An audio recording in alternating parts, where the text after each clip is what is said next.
రోజేమో వాళ్ళని కూలగొట్టి వాళ్ళ ఇండ్లు తీసుకుంటున్నావు నువ్వు. మళ్ళీ రాహుల్ గాంధీకి ప్రియాంక గాంధీకి మన పేరు సోనియా గాంధీకి 1000 కోట్లు ఇస్తాడంట. 1000 కోట్లు ఎక్కడికించే? నీ అయ్య సొమ్మ, నీ అబ్బ సొమ్మారా రేవంత్ రెడ్డి? సిగ్గున్నదారా నీకు? అసలు ఏం మాట్లాడుతున్నావురా నువ్వు? 1000 కోట్లు ఎక్కడికింద తెస్తాడమ్మా? ఈ రోజు ప్రజలకు సంక్షేమ పథకాలకు లేవు వీనికి 1000 కోట్లు. గాంధీ ఫ్యామిలీ అమ్మ, రాహుల్ గాంధీ వాళ్ళేమో గాంధీ వంశముల. రాహుల్ గాంధీ అంటే రాహుల్ గాంధీ కాదు, వాళ్ళ అయ్య పేరు ఫేరోజ్ గాంధీ. అర్థమై ఫేరోజ్ వాళ్ళు తుర్కోళ్ళు. అర్థమవుతుందా? ఈ రోజు నువ్వు కులం పేరు మీద మాట్లాడుతున్నావు కాబట్టి చెప్తున్నా. ఈ రోజు వాళ్ళు ఫేరోజ్, వాళ్ళ అమ్మ ఇందిరాగాంధీ. రాహుల్ గాంధీ తండ్రి పేరేందో కనుక్కో ఫస్ట్. గాంధీ పెట్టుకున్నారు, గాంధీ వంశం కాదు, గాంధీ ఉట్టలేదు వాళ్ళు. గాంధీకి పుట్టిన వాళ్ళు కాదు రాహుల్.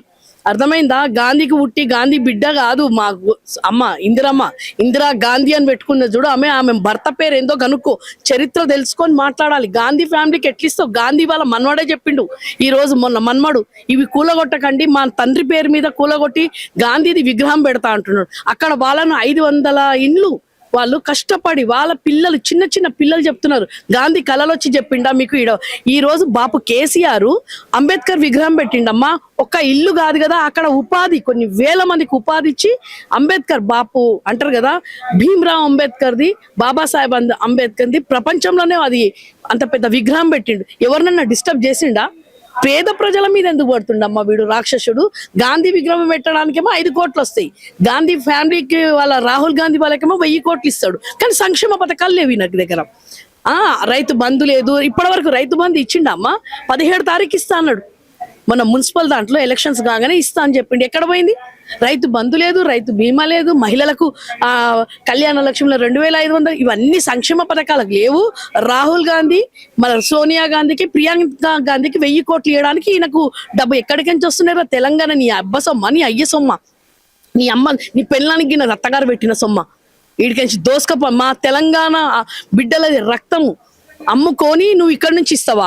అంటే కేరళలో ఎలక్షన్లు అవుతున్నాయని ఇక్కడ నుంచి మూటలు ఇస్తున్నాడు వాన్ సీటు దాపెట్టుకోవడానికి. ఈ రోజు ఎవరమ్మా వీళ్ళు? అసలు చెప్తున్నారు కదా, మొత్తం కాంగ్రెస్ అంటేనే జూట మూట అంటారు కదా. ఈ మూర్ఖుడు శని వీడు మొత్తం శని.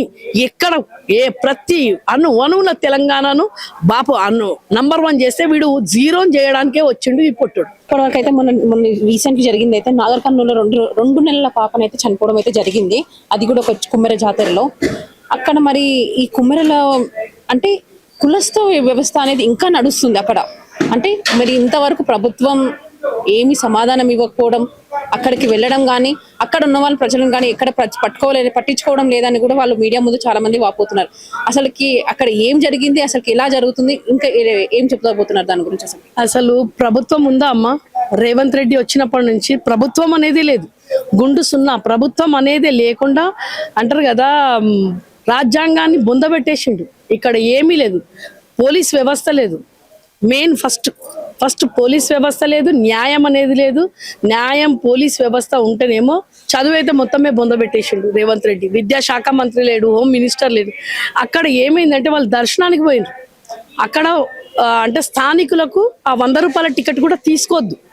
స్థానికులు వాళ్ళ పాపను 2 నెలల పాపను తీసుకొని వాళ్ళు పోయినరు దర్శనానికి. అది మేము స్థానికులం అని చెప్తే అది చెప్పడానికి పోతే కూడా అంటారు కదా, మనం మాట్లాడలేని భాష మాట్లాడి వాళ్ళ భర్తను బాగా కొడుతుంటే ఈమె ఏం చేసిందంటే వాళ్ళ పాపను ఎత్తుకొని పోయి మా పాప ముఖమన్న చూసి వదిలిపెట్టుండ్రి సార్ అని చెప్పేసి అంటే పాపను కాలుతో తన్నిండ్రు. వీళ్ళు చేసిన వాళ్ళు అందరూ రెడ్డి అంటే బండ బూతులు. మహిళలను కూడా తిట్టి, మహిళలను కూడా కొట్టి వాళ్ళని పక్కకు పెడితే ఇట్లా అయ్యిందని చెప్పేసి పోలీస్ స్టేషన్ పోతే పోలీస్ స్టేషన్లో 3 రోజుల వరకు కంప్లైంట్ తీసుకోలేదు. అంత లోపల పాప చనిపోయింది. అంటే ఈ రోజు రేవంత్ రెడ్డి ఎట్లయిపోయిందంటే రెడ్డి రాజకీయం. రెడ్డిలు అంటే రెడ్డి అంటారు కదా, అరాచకాలు మొత్తం. ఎందుకంటే మీరు కుల హీనమైన అంటే వాళ్ళు గిరిజనులేమో పాపం, ఎస్సీ వాళ్ళు అది వాళ్ళని అసలు పట్టించుకునే నాదుడు లేడు. కనీసం గవర్నమెంట్ నుంచి కూడా స్పందించిన వాళ్ళు లేరు. అసలు స్పందించి అసలు ఏమైందని ఆడికి కూడా మన కేటీఆర్ అన్న పోయి వాళ్ళకు అజ్జేసిండు. మొన్న కూడా ఖమ్మంకు పోయి కేటీఆర్ అన్న మేము ఉన్నామని చెప్పేసి సుప్రీంకోర్టు వరకు పోదామన్నారు. ఈ రోజు కూడా వాళ్ళని ఇప్పటి వరకు ఒక్కరిద్దరిని కూడా తీసుకోలేదు. పోలీసులు మాత్రం గుండు సున్నా అయిపోయింది తెలంగాణలో. పోలీసు వ్యవస్థ లేదు. ఈ రోజు మనం వాళ్ళని కాదు, హైదరాబాద్లో అయినా కానీ తెలంగాణలో ఎక్కడైనా కానీ చూడండి మీరు, మొన్న ఎన్నో అరాచకాలు. ఈ 2 ఏళ్లలో పోలీస్ వ్యవస్థ ఏం లేదు. ఒక కంప్లైంట్ తీసుకోవడానికి కూడా ఆ ఏరియా ఎమ్మెల్యే, ఆ ఏరియా లీడర్ కాంగ్రెస్ ను అడిగి అప్పుడు కంప్లైంట్ రాసుకుంటారు పోలీసు వాళ్ళు. అంటే పోలీసు మొత్తం గులాంగిరి చేస్తుంది. వీడేమో పొట్టోడు ఢిల్లీకి గులాంగిరి, పొట్టోనికి గులాంగిరి పోలీసు వ్యవస్థ చేస్తుంది. కాబట్టి అసలు అంటున్నా కదా, ఆ 2 నెలల పాపను కూడా ఎంత వాళ్ళు ఏడుస్తుంటే కూడా, ఆ 2 నెలల పాపను తీసుకొని పోతుంటే కూడా ఎంత బాధనమ్మా. వాళ్ళ పాప వస్తుందా ఇప్పుడు? అసలు ఏంది, అసలు ఎక్కడ పోతుంది తెలంగాణ? ఏమైపోయింది? అరాచకాలు అంటే పేదవాళ్ళకు న్యాయం లేదు అంటారు కదమ్మా. ఇప్పుడు ముందు నిజాం పాలన అంటారు కదా వాళ్ళది, ఆ పాలనకి వెళ్ళిపోయింది. ఇప్పుడు రజాకర్లు, నిజాం కూడా కాదు, నిజాం చాలా మంది రజాకర్ల పాలనకి వెళ్ళిపోయింది ఈ రోజు రేవంత్ రెడ్డి పాలన. ఒకప్పుడు అన్నాడు ఆయన కానీ ఇప్పుడు ఆయన చేసి చూపిస్తుండు. అంటే వీళ్ళు ఏడుస్తుంటే రేవంత్ రెడ్డికి మంచిగా అనిపిస్తుందంట. ఆయన చెవులకి వినసంపుగా వాళ్ళనే ఆర్తనాదాలు మంచిగా అనిపిస్తున్నాయి. అంటే తెలంగాణ ప్రజలు తెలుసుకోండి, ఈ రోజు రేవంత్ రెడ్డికి మనం ఏడ్చేది, మన బాధలు చాలా వినసొంపుగా ఉన్నాయంట. పట్టించుకొని నేను అని అంటుండు రేవంత్ రెడ్డి. మొత్తం తెలంగాణను బొందబెట్టి, తెలంగాణ న్యాయం అనేదే లేదమ్మా.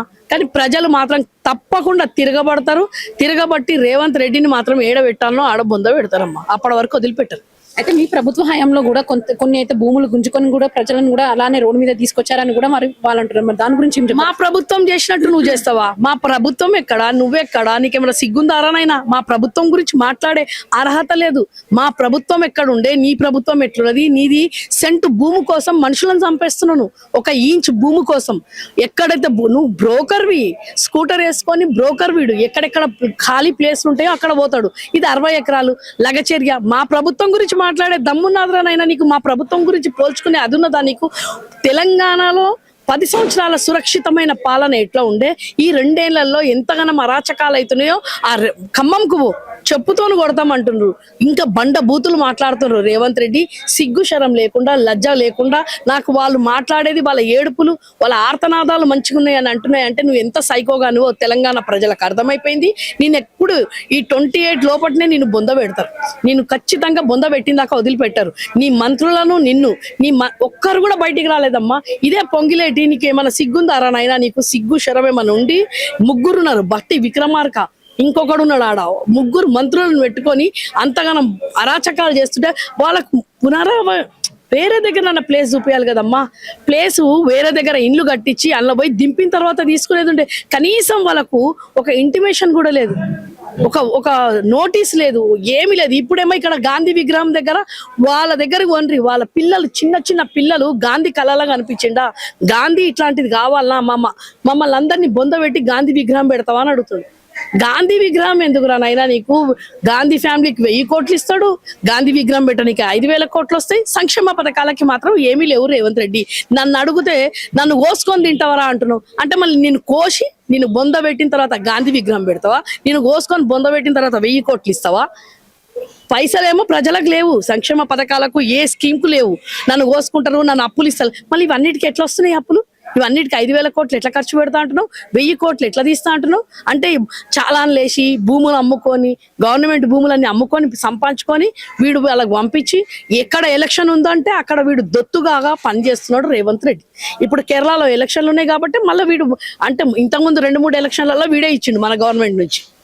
తెలంగాణ రక్తం పిండి తెలంగాణ ప్రజలను రోడ్డు మీదకి తీసుకొచ్చి ఈరోజు మన ఇస్తున్నాడు. మళ్ళీ ఇదే తెలంగాణ ప్రజలు చూడండి, ఖచ్చితంగా మళ్ళా ఓటు వేసేటప్పుడు ఆ రోజు కోసం అమ్ముడు పోకుండా ఖచ్చితంగా ఒక ఓటు విలువ ఏందో ఈ 5 సంవత్సరాలది బాపు కేసీఆర్ చిలకకు చెప్పినట్టు చెప్పిండు. ఎన్నో చెప్తారు, కల్లబుల్లి మాటలు చెప్తారు, నమ్మకండి. ఒక ఓటు వాల్యూ ఏందో చెప్పిండు. ఈ రోజు ఆ ఓటు అంటారు కదా వాల్యూ, ఈ రోజు ప్రజలు దాన్ని తీర్చుకుంటుండ్రు రేవంత్ రెడ్డి.